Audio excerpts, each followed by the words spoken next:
so if you go to the documentation for the math package, so let's see here.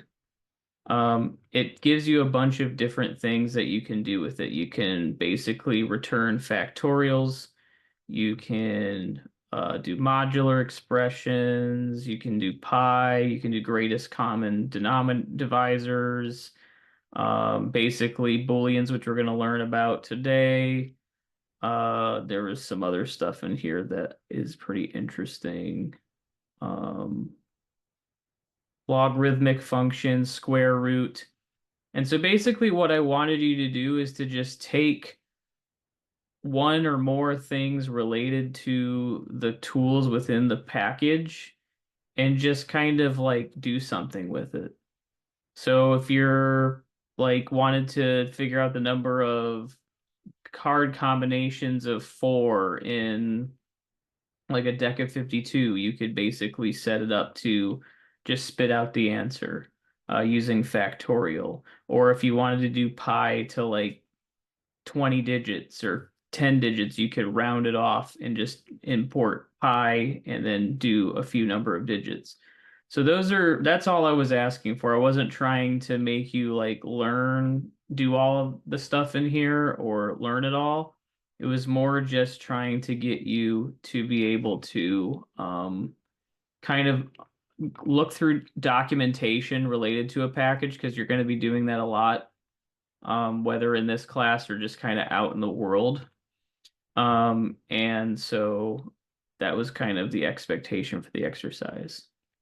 So hopefully that makes it a little bit easier.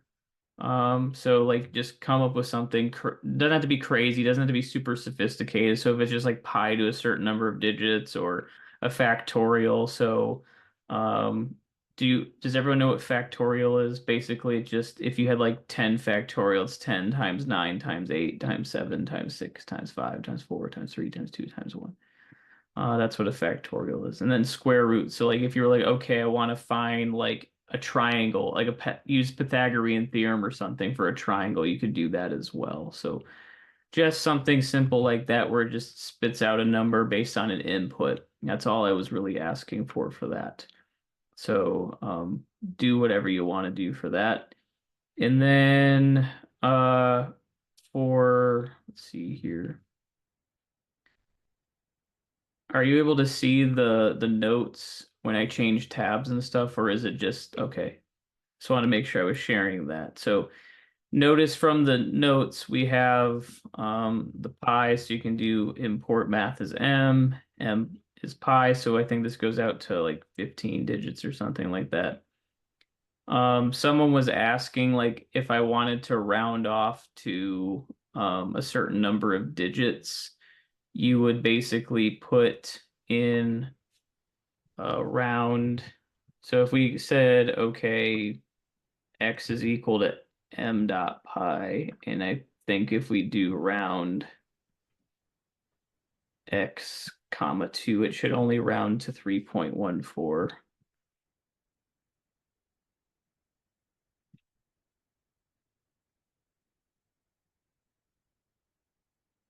See, it's taken a while. There we go. See, so if you want to round numbers off, basically you can use this round function, which is round. You put the variable in for this, comma, and then the number of digits you want to go to. So if we wanted 7 digits of pi, we could just do that.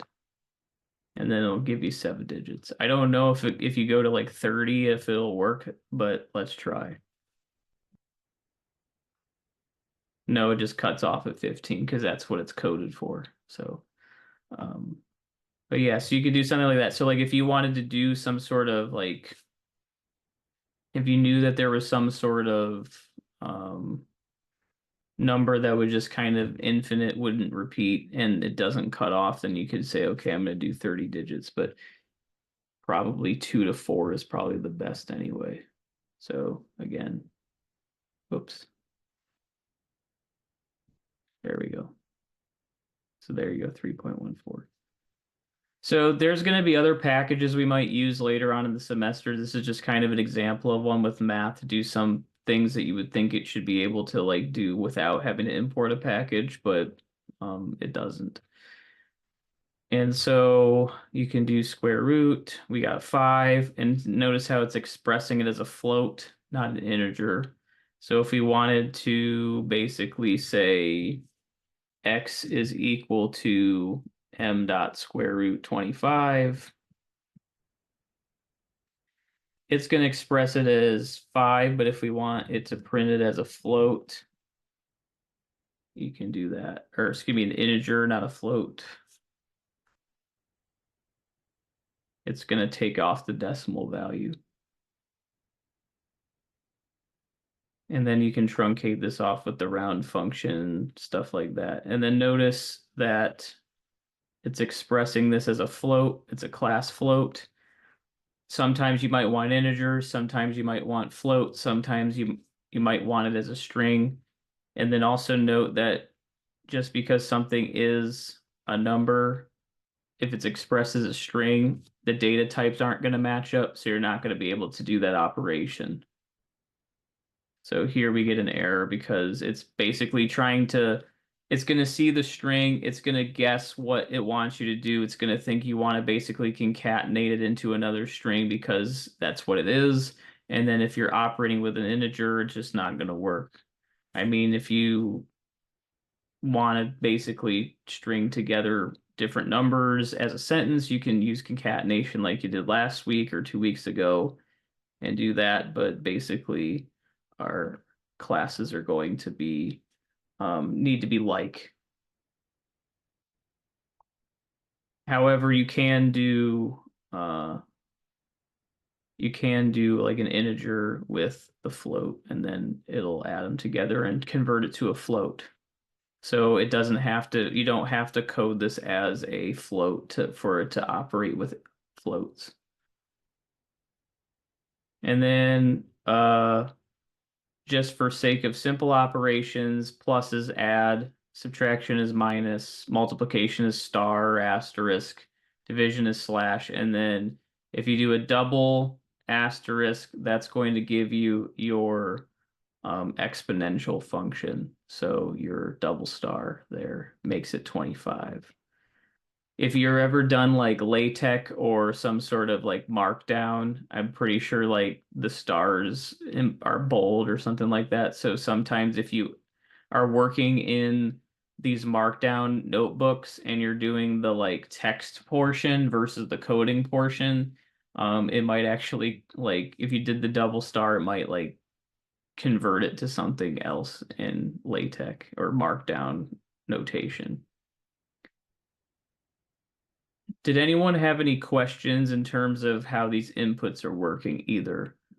So basically, if you run this, it's just going to prompt you, and then you need to make sure that that prompt is coded as a variable, because if you don't code as a variable, the input doesn't really have anywhere to go, and you don't know how to express it. So if I say my name is Lance, then it's going to say nice to meet you. If I put in my age, let's say I'm 19, I'm not 19.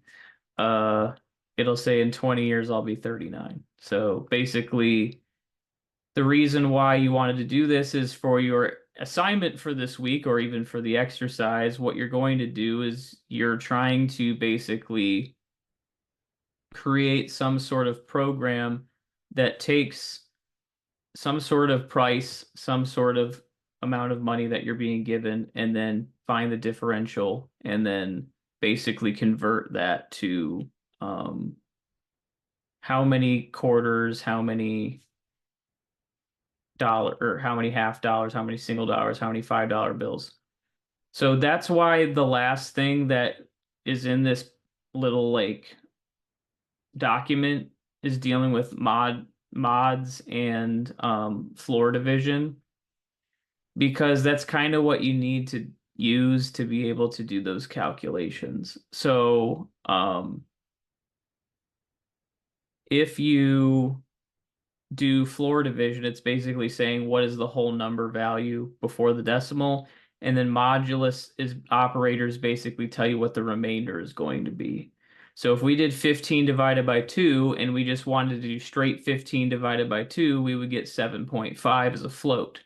But If we want to figure out what the whole number is going to be, 15 over 2 slashes over 2 is going to give us 7 instead of 7.5. If we use the modulus operator, it's basically saying what value are we going to have left over after we implement 15 divided by 2. So if we do 15% sine 2, that's going to give us the remainder. So 15 over 2 is going to give us 7. 15 minus 14 is 1. So your remainder is 1. So why is that important? Well, if you basically take a price difference. So let's try to create a new line here. So like, let's say we take a price difference. So we're going to say difference is equal to the price. Let's say the price is $49.99 and we're given, well, that would be weird. Let's say the price is $47.28 and we are given $50. Okay, so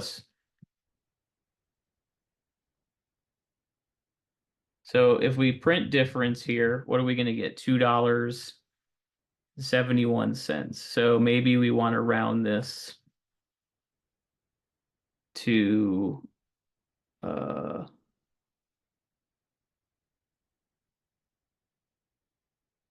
to 2 digits because it's dollars and cents. So it rounds up. Notice how it's 271.999. I don't know why. Sometimes it gets wonky where it's rounding things off weird. So this is just going to give us our proper answer of 272.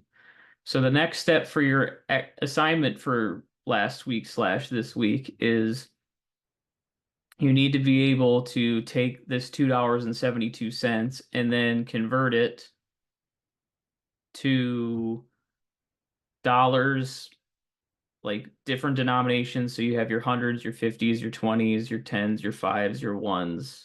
I don't know if I made you do hundreds, but let's say you shouldn't have to use those. No, it doesn't.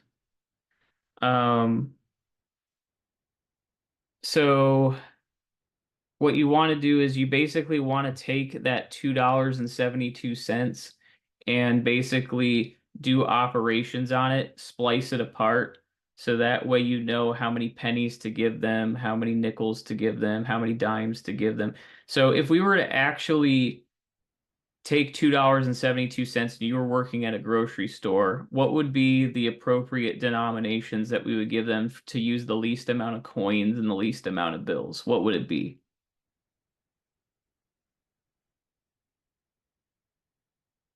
So first things first, if we have whole dollars and we have 2 full dollars, we would probably give them 2 single dollar bills, right? So that would be the first line that you want. We would probably wouldn't give them 5s. So like if we're given 100, then we might need to give them a 20, or we might need to give them 10s. But since we're only have $2, then all those are zeroed out. The first thing we would give are single dollar bills, so that would be $2 bills, 2 single dollar bills. So then after that's done, now what are you left with? You're left with 72 cents. So what's the most efficient, assuming we're not using half-dollar coins, what is the most efficient way to make change for 72 cents with the US denominations of coins?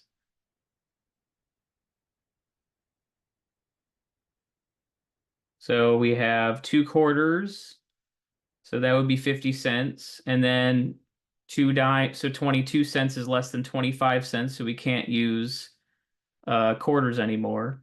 So 2 dimes would give us 22 cents, would drop us down to 2 cents, so we can't use dimes or nickels after that point. So then we would have 2 pennies. So that is the most efficient way to make change for $2.72. So what your task is to basically go from whatever input calculation you get to basically utilizing these floor division and mod operators to basically print out a print statement that would tell you the correct amount of each. So since we're not using loops or conditional statements right now, so you might know that we're not using those yet, would probably be easier if we did. But for right now, since we haven't done that yet, the task is basically an input of a price or an input of change. So I'm not going to ding you on whether you do a input statement of calculating the price first, then the amount of money given. Um, if you just skip ahead to an input of what the change is going to be and it does the calculation, you'll still get full credit. It just needs to be able to calculate the right stuff. Maybe a bonus point if you do it from, okay, here's the price, here's the dollar denomination given to me, what's the difference? Like maybe a bonus point for that. But really the goal is to take the input value, whatever it may be, so it prompts for an input, what is the change that's supposed to be required, and then from there, using these modulus operators, floor division, um, basically take whatever the change is and then convert it to the most efficient way to make that change.